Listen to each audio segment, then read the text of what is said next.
Hi, everybody. Before we jump into what has been happening around the world, I would like to say that some of the videos will be in Afrikaans and some of the videos will be in English.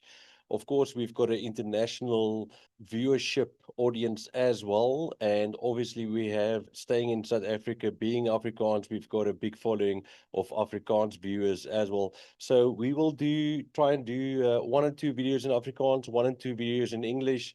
So hopefully that will satisfy most of all our viewers and members of the Suidlanders media channel. Right, let's jump straight into it. There has been one big story here in South Africa over the last couple of days, and that is the EFF leader Julius Malema that has been found guilty on 5 different offenses.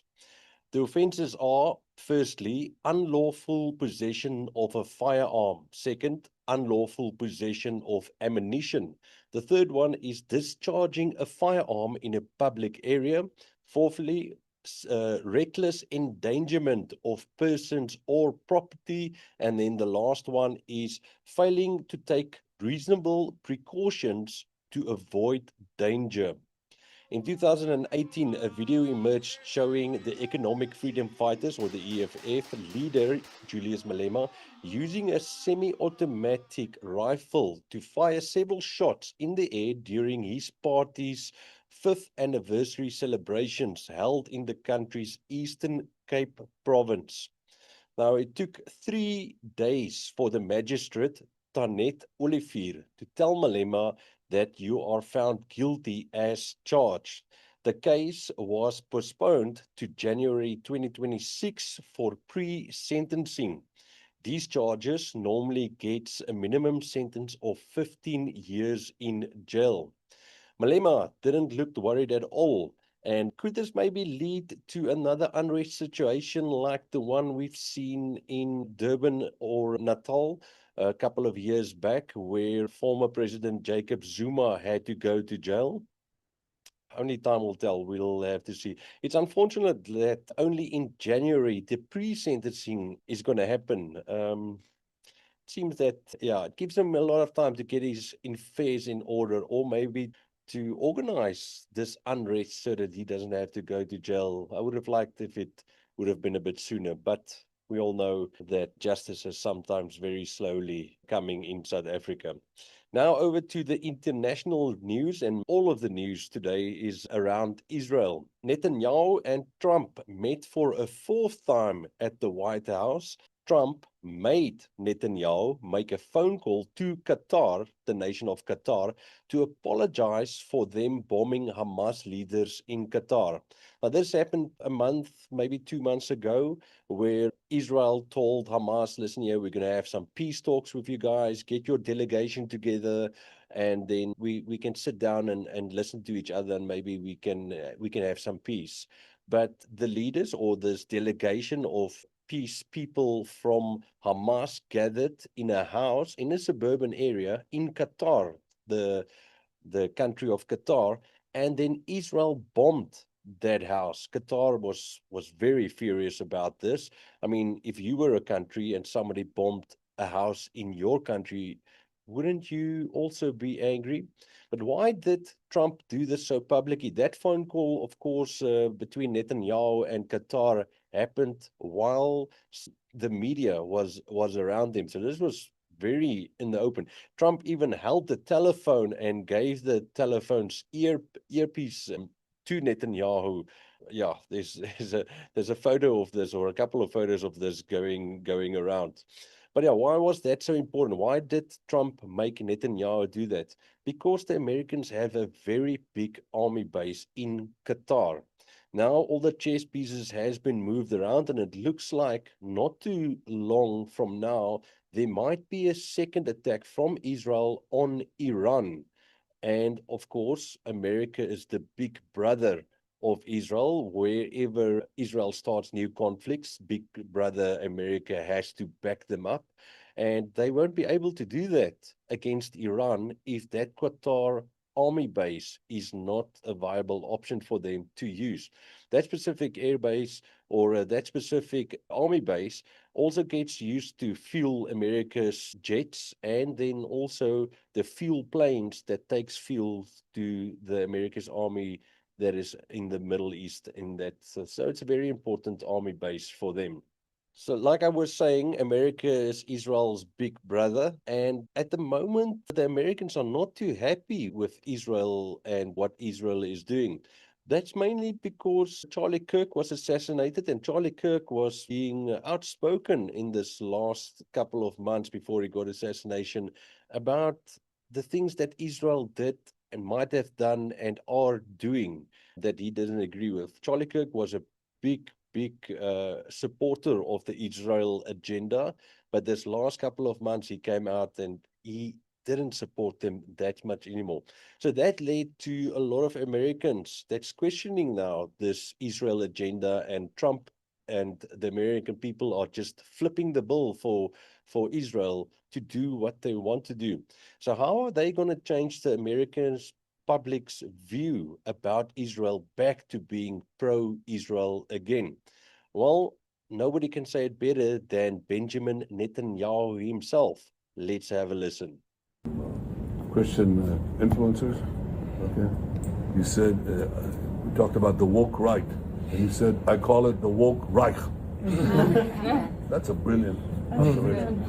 The woke Reich, because these people, you know, they're not any different from the woke left. I mean, they're insane, they're Louis.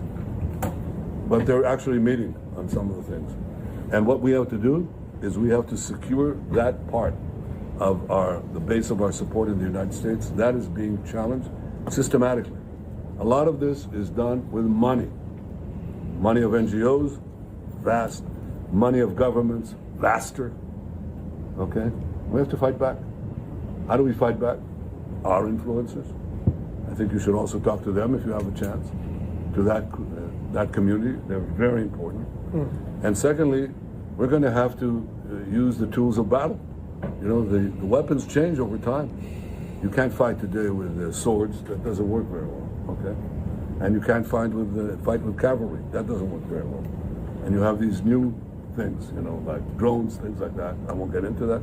But we have to fight with the weapons that apply to the battlefields in which we're engaged. And the most important ones are the social media. The most important purchase that is going on right now is followers. TikTok. TikTok, number one. And I hope it goes through because it can be consequential. And the other one, what's the other one that's most important? X. X. Exactly. Very good. Did you hear that? Through their own influences and obtaining TikTok and X. So US government has not bought TikTok. However, a deal was signed in late September 2025 to transfer the majority ownership of TikTok's US operations to a group of American investors to avoid a ban in the United States. The deal, which involves a consortium of private investors and tech companies, allows TikTok to continue operating in the US. In other words, all of a sudden, everybody that's an American TikTok user will start seeing pro-Israel things coming up on their feed. People that you've never heard about, people that you're not even following, will all of a sudden pop up while you're scrolling on TikTok and to tell you that, listen here, Israel is doing a good job and what they are doing is fair and honorable. Israel are paying influencers $7,000 per post to try and sway the American public. And that's now not just in TikTok, that's across all social media platforms. The influencers that can consist of old politicians, very popular social media stars, and celebrities. Yeah, just think, you like following somebody on social media and all of a sudden they become pro-Israel. Maybe that will sway you because you think that their opinion matters to you because you like them. You like the content that they are creating. And then lastly, the global SUMUD Flotilla has met resistance from the Israeli Navy in international waters close to the coast of Gaza. Now, this flotilla contains of 44 ships of different sizes, bringing aid to the people of Gaza. There has been a lot of outcries across the world that says Israel is starving the people of Gaza and that the global aid that they are supposed to get does not get to them. Israel is taking it and putting it someplace, and the people of Gaza is busy starving.